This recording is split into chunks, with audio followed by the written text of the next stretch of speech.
Kainatda elə hadisələr var ki, insanlar onları öyrəndikcə anlayır. Kosmos sakit deyil. Əksinə, ölümcül və təsəvvürə gəlməyən dərəcədə güclü fırtınalarla doldur.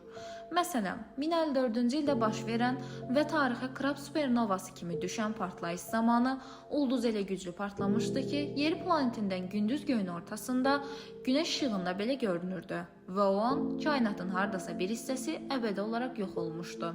Daha dəhşətlisi isə qamma partlayışıdır.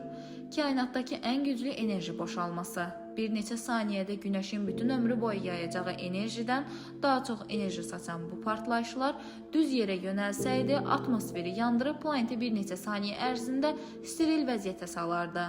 Elm adamlarının fikrincə, milyonlarla il əvvəl yer üzündə bəzi kütləvi yox olmaların səbəbi belə bir partlayış ola bilər.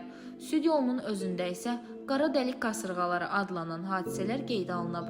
Superkütləli qara dəliyin yaxınlıqdan keçən ulduzu parçalayıb udduğu an kosmosa işıq sürətinə yaxın sürətdə enerji şüaları atılır və bu zərbə dalğası minlərlə işıq ili uzaqda belə qalaktikanın qaz buludlarını sarsıdır.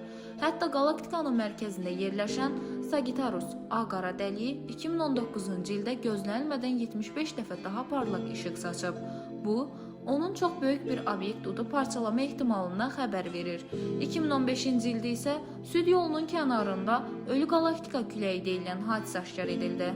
Burada ulduzlar bir anda sönür, qalaktika hissəsi tamamilə qaranlığa bürünür və astronomlar bunun nədən baş verdiyini hələ də anlamır. Digər tərəfdə isə kainatın ən soyuq nöqtəsi böyük boşluq adlanan ərazi var. Burası o qədər boş və soyuqdur ki, elm adamları bunu normal fizika ilə izah edə bilmirlər və bəzi nəzəriyyələr burada başqa kainatlarla toqquşma izlərinin ola biləcəyini deyir. Bütün bu hadisələr göstərir ki, galaksi, yəni qalaktikalar bizim düşündüyümüz sakit ulduz toplusu deyil, hər an nəhəng partlayışların, görünməz ölüm şüalarının və anlaşılmaz kosmik qüvvələrin baş verdiyi yaşayışsız, amma qorxunc dərəcədə dinamik məkanlardır. Dilbər Vüqar qızı, Fikrət Qədimli, Bölgə TV.